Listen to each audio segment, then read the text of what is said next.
Very good morning, dear friends. Today we will discuss about a zoology unit number 4.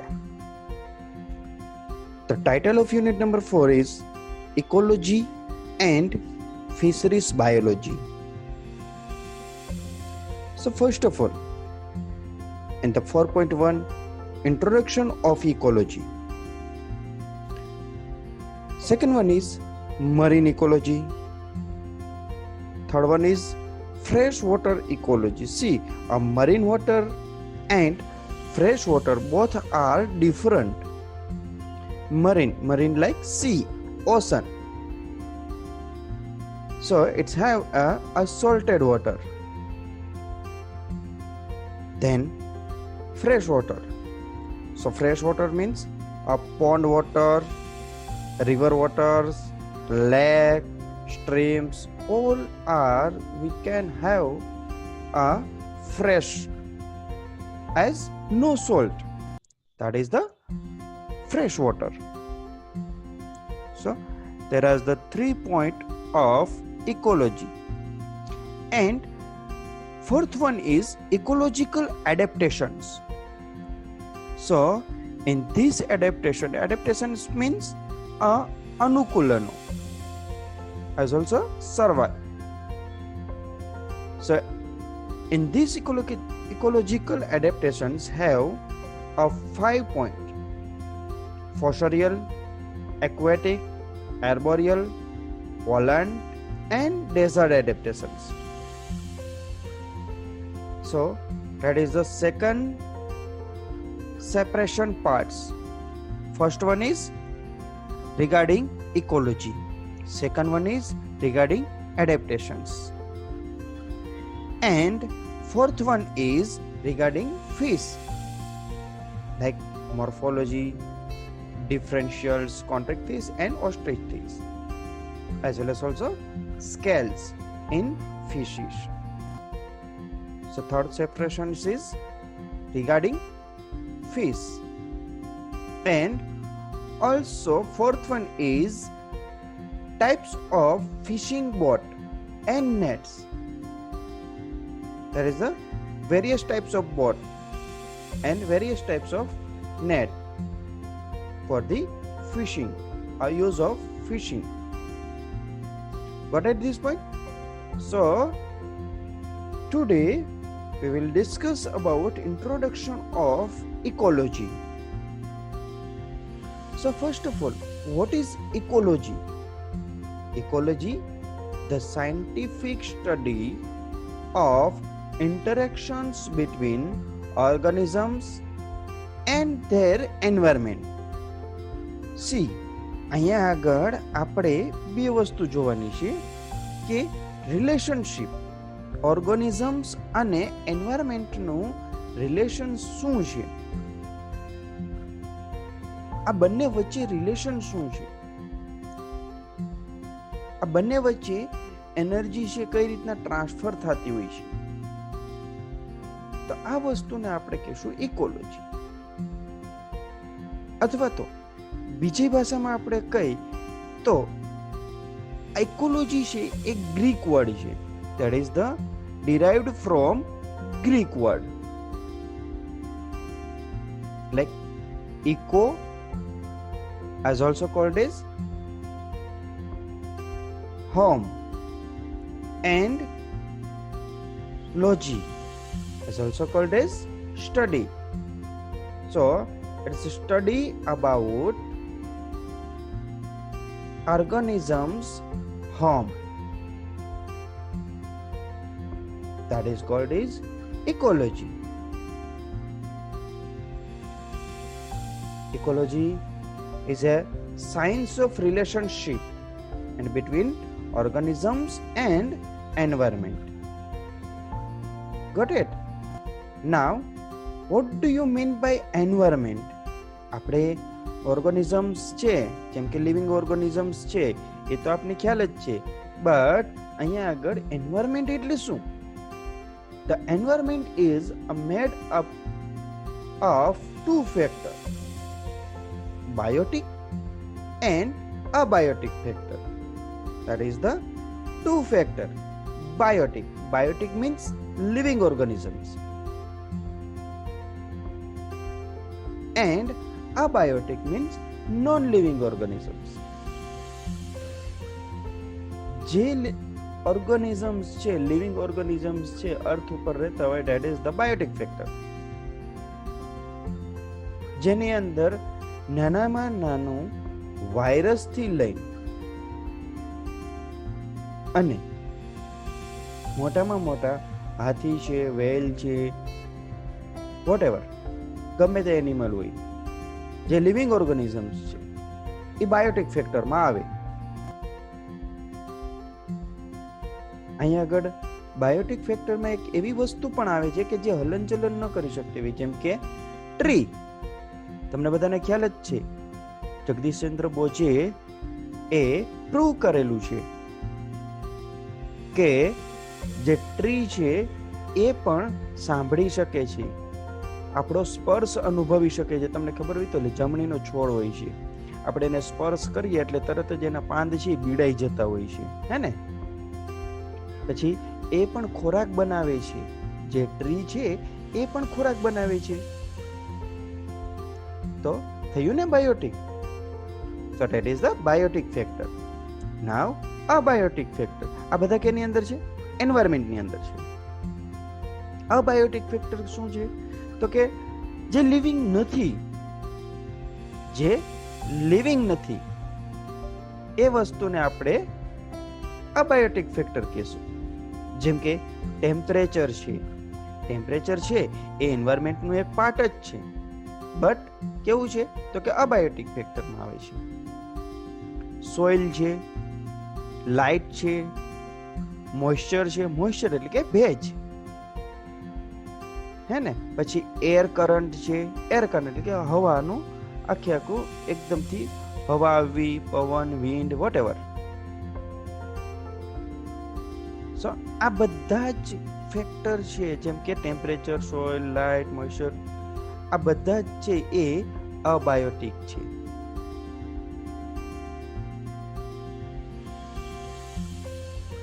Got it this point? Now next one is એક આખે આખું chart છે. જેમ કે સૌથી પહેલા આવે છે ઓર્ગેનિઝમ, પછી આવે છે પોપ્યુલેશન. આ બધા જ કેની અંદર છે તો કે પર્ટિક્યુલરલી આપણે તમને ખબર હોય તો એન્વાયરમેન્ટની અંદર પાછા અલગ અલગ સ્ફિયર આવતા હોય છે. જેમ કે લિથોસ્ફિયર એટલે કે સોઇલ રિલેટેડ, હાઇડ્રોસ્ફિયર એટલે કે વોટર રિલેટેડ, બાયોસ્ફિયર એટલે કે જે લિવિંગ ઓર્ગેનિઝમ્સ છે જેટલા બી છે બધા જ આવી જાય એની અંદર, હે ને? અને એટમોસ્ફિયર છે એ વાતાવરણ આવી જાય. તો અહીંયા આગળ આપણે બાયોસ્ફિયર ને રિગાર્ડિંગ વાત કરીએ તો બાયોસ્ફિયર ની અંદર શું આવશે? સૌથી પહેલા આપણે જોઈ તો કે ઓર્ગેનિઝમ. તો ઓર્ગેનિઝમ ની અંદર શું છે? જો આ ઓર્ગેનિઝમ છે તો ઓર્ગેનિઝમ ની અંદર શું આવશે તો કે ઓર્ગેનિઝમ છે એ પર્ટિક્યુલરલી સ્પીસીસ હોય છે. પછી આ બધી સ્પીસીસ ભેગી થશે એટલે પોપ્યુલેશન બનશે, અને ઘણા બધા પોપ્યુલેશન ભેગા થશે એટલે કોમ્યુનિટી બનશે, અને આ ઘણી બધી કોમ્યુનિટી બનશે ત્યારે ઇકોસિસ્ટમ ક્રિએટ થશે, અને આ ઇકોસિસ્ટમ છે એ બાયોસ્ફિયર ની અંદરમાં આવશે. Let's go. We will discuss about organism, population, community, ecosystem and biosphere in briefly. So first of all, organisms. Organism means unicellular अथवा तो multicellular form exhibiting all of the characteristics of life and individual. અહીંયા કોઈ પણ યુનિસેલ્યુલર હોય કે મલ્ટીસેલ્યુલર હોય, કોઈ પણ એક લાઈફને એના કેરેક્ટરિસ્ટિક્સ આપતું હોય છે કે ભાઈ આ એક પર્ટિક્યુલરલી સ્પીસીસ છે. સપોઝ લાઈક હું એમ કહું કે અહીંયા આગળ છે આ ફિશ છે, આ ફિશ છે તો આ એક પર્ટિક્યુલરલી સ્પીસીસ થઈ. હવે આ ફિશ છે, હવે આને હું ફિશ ન કહી શકું. આને શું કહેવાય? તો કે રીચ કહેવાય, બિયર. બરાબર છે. આ બંને લિવિંગ ઓર્ગેનિઝમ્સ છે, બટ કેવા ઓર્ગેનિઝમ્સ છે? તો કે અલગ અલગ છે. બરાબર છે. આપણે પોપ્યુલેશનનું જોઈએ, એ રીતના ખ્યાલ પડશે વધારે. આ group of organism, suppose like મેં તમને કીધું કે અહીંયા આગળ આ સિંહ છે, બરાબર છે. તો આ જે સિંહ છે એને હું ઝેબ્રા ન કહી શકું, અને આ એક ઝેબ્રા છે તો એને હું સિંહ ન કહી શકું. Both are different. Zebra is a herbivorous and lion is a carnivore. Both habitat is also different, food different, બધી જ વસ્તુ ડિફરન્ટ આવશે. But these both are living organism. હવે આ જે એક ઝેબ્રા છે એને ઓર્ગેનિઝમ કહેવાય, એક સિંહ છે એને એક ઓર્ગેનિઝમ કહેવાય. બટ જાજા બધા સિંહ ભેગા થતા હોય તો અહીંયા આગળ એક સમૂહ બનાવી. જાજા બધા અહીંયા આગળ ઘણા બધા જો ઝેબ્રા ભેગા થઈ જતા હોય તો that is called is population. A group of organism of one species. See, ઝેબ્રાની એક સ્પીસીસ છે એનું આખું ગ્રુપ ભેગું થયું. Living in the same place at the same time that interbreed. આ એક પર્ટિક્યુલરલી જગ્યાએ ભેગા થતા હોય ઇન્ટરબ્રીડિંગ્સ માટે કે ફર્ટાઇલ માટે કે પછી એના વંશની વૃદ્ધિ કરવા માટે. તો આ એક પર્ટિક્યુલરલી સ્પીસીસના સમૂહને આપણે પોપ્યુલેશન કહેશું. હવે આ પોપ્યુલેશન ભેગું થવાનું કારણ શું છે? તો કે ફર્ટાઇલ ઓફસ્પ્રિંગ. ઓફસ્પ્રિંગ એટલે કે વંશજ. અહીંયા આગળ ઓફસ્પ્રિંગ એટલે વંશજ, અથવા તો compete with each other for resources like food, mate, shelter, etc. તો આ ભેગું થવાનું કારણ શું? તો કે ફર્સ્ટ ઓફ ઓલ એનો food, second one mates for the offspring, third one shelter. આ બધી જ વસ્તુ જ્યારે ભેગી થતી હોય કોઈ એક જગ્યાએ ત્યારે ઘણા બધા એક સ્પીસીસના એનિમલ ભેગા થશે ત્યારે એને પોપ્યુલેશન કહેવામાં આવે છે. સપોઝ લાઈક આપણું હ્યુમન બીંગ પોપ્યુલેશન છે, પબ્લિકનું આપણું પોપ્યુલેશન છે, તો આપણે આ પોપ્યુલેશનની અંદર આને નહીં કાઉન્ટ કરી શકીએ. એમ નહીં કે ભાઈ ઓલો માણસોનું પોપ્યુલેશન છે કે માણસોની વસ્તી છે એની અંદર આ ઝીબ્રા અને સિંહને કાઉન્ટ કરી લે, એવું નહીં થાય. શું કામ? એને કારણ કે એ આખી કોમ્યુનિટી અલગ થઈ જતી હોય છે. આખી આ કોમ્યુનિટી છે એ અલગ થઈ. હવે આ કોમ્યુનિટીની અંદર શું આવશે? a several interacting population that inhabit a common environment and interdependent. એક જ જગ્યાએ સપોઝ લાઈક આપણે એમ કહી કે ગીરની અંદર છે તો આપણે ગીરની અંદર સિંહ તો જોવા મળે જ છે. આપણે અહીંયા આગળ આ સિંહ આપણા ગીરની અંદર જોવા મળે છે, પણ જોડે જોડે આપણે એમાં સાબર પણ જોવા મળે છે, હરણ જોવા મળે છે, આ પીક જોવા મળે છે, એ જ રીતના આપણે નીલગાય જોવા મળે છે. ઘણા બધી વસ્તુ છે કે જો જોવા મળે છે એક જ જગ્યાએ. તો એક જ સ્પીસીસના પોપ્યુલેશન છે, આ પોપ્યુલેશન છે એ જરૂરી નથી એક જ જગ્યાએ એક જ વસ્તુનું હોય. એક જ જગ્યાએ ઘણી બધી વસ્તુ હોય છે. જેમ કે સાસણની અંદર આપણે જાય તો સાસણની અંદર નેસડા પણ છે, નેસ સાસણ ગામ પણ છે, બીજા ઘણા બધા ગામ આવે છે, તમને ખ્યાલ જ હશે. તો એની અંદર હ્યુમન પોપ્યુલેશન પણ જોવા મળે છે. સ્પોટેડ ડિયર છે તો સ્પોટેડ ડિયરનો પણ પોપ્યુલેશન જોવા મળે છે. લેપર્ડ છે તો લેપર્ડનું પણ પોપ્યુલેશન જોવા મળે છે. આ બધા જ પોપ્યુલેશન ભેગા થાય ત્યારે એક કોમ્યુનિટી બને છે. Got it? Now ecosystem. તો આ બધા જ કોમ્યુનિટી ભેગા થયા એટલે કે પોપ્યુલેશન ઇન અ કોમ્યુનિટી, બધી જ પોપ્યુલેશન છે એ બધું જ ભેગું થયું. And the abiotic factor with which they interact. હવે આ બધા ક્યાં જોડે ઇન્ટરેક્ટ થશે? તો કે ફોરેસ્ટ ની અંદર ઇન્ટરેક્ટ થશે.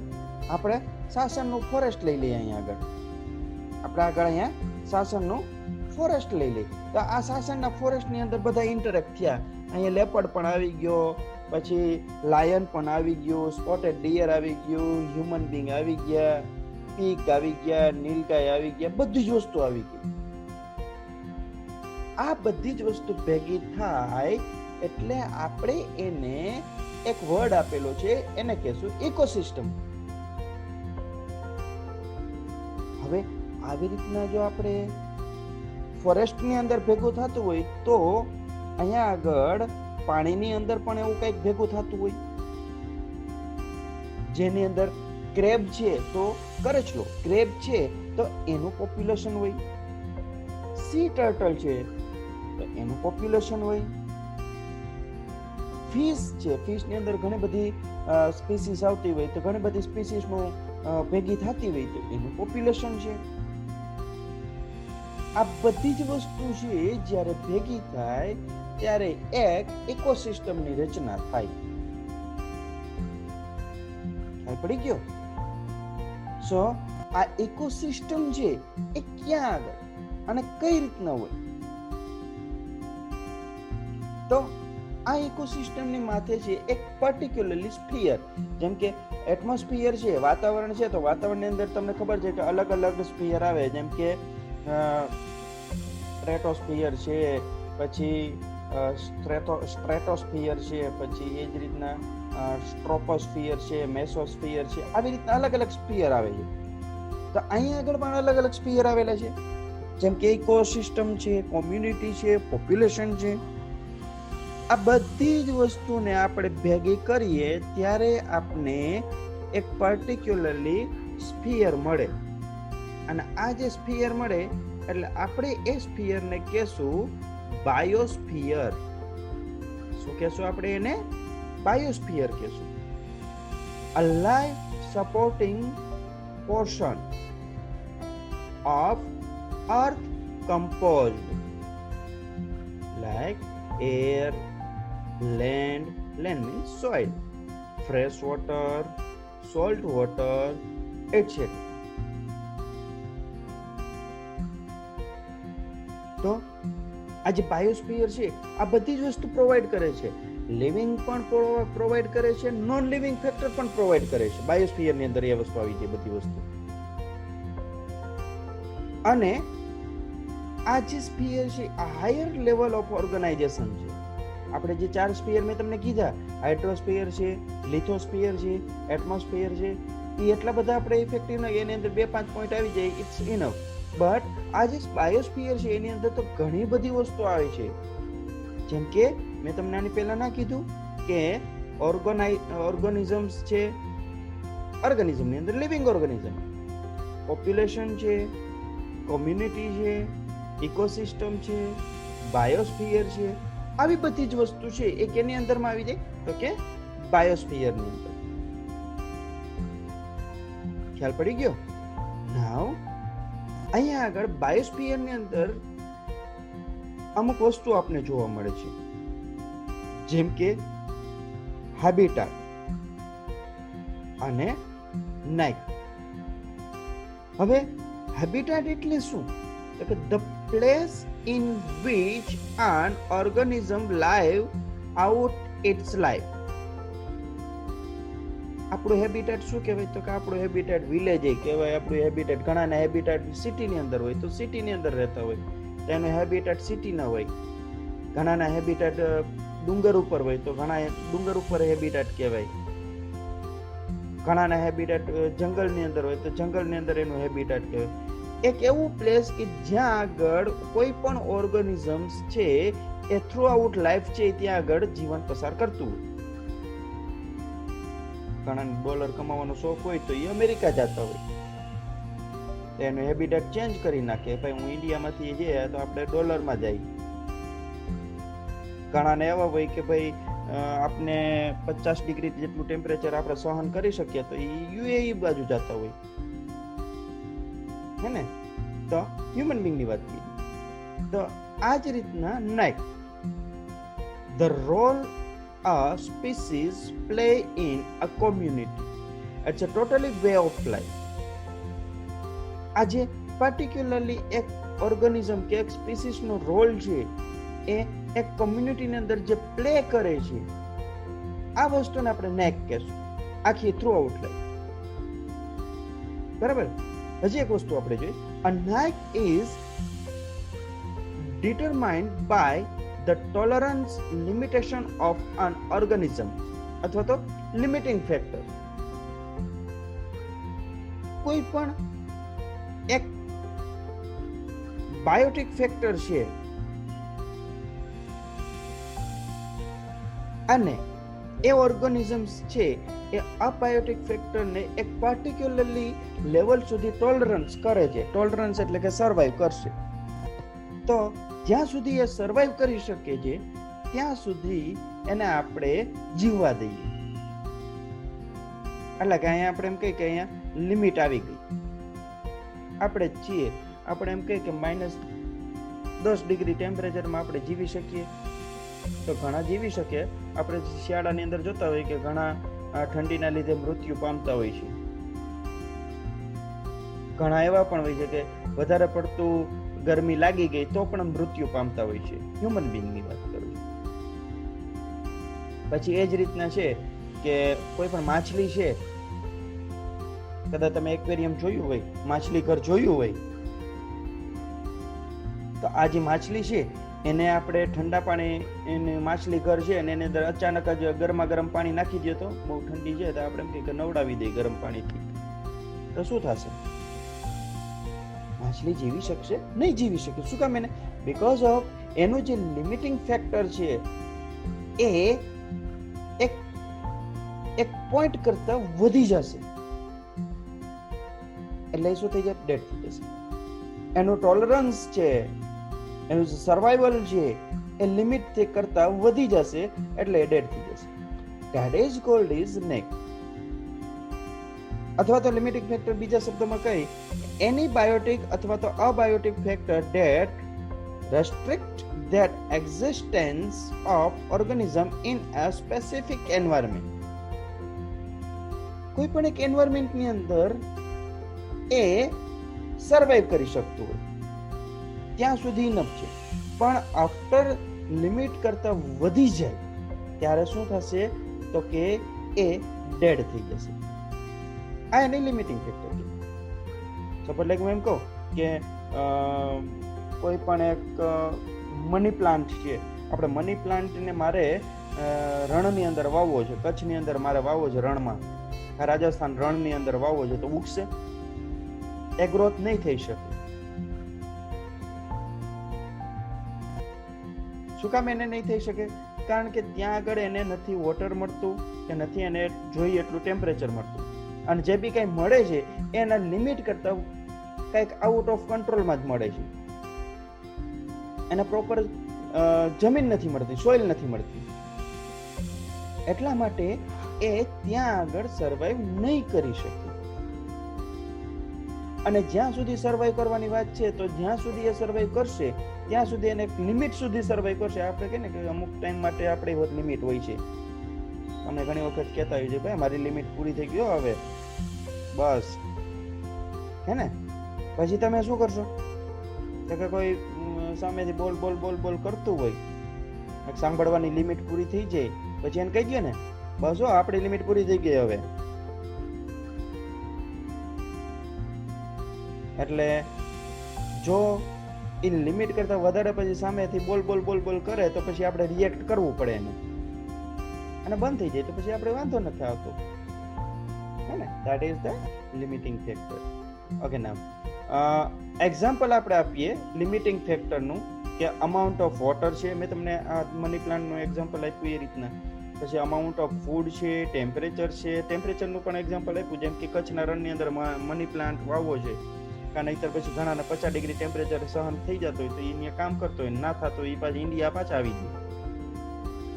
અમાઉન્ટ ઓફ સ્પેસ છે, અવેલેબિલિટી ઓફ મેટ્સ છે, આ બધા જ જે છે ફેક્ટર છે એ એક લિમિટેડ ફેક્ટર્સ આવતા હોય છે.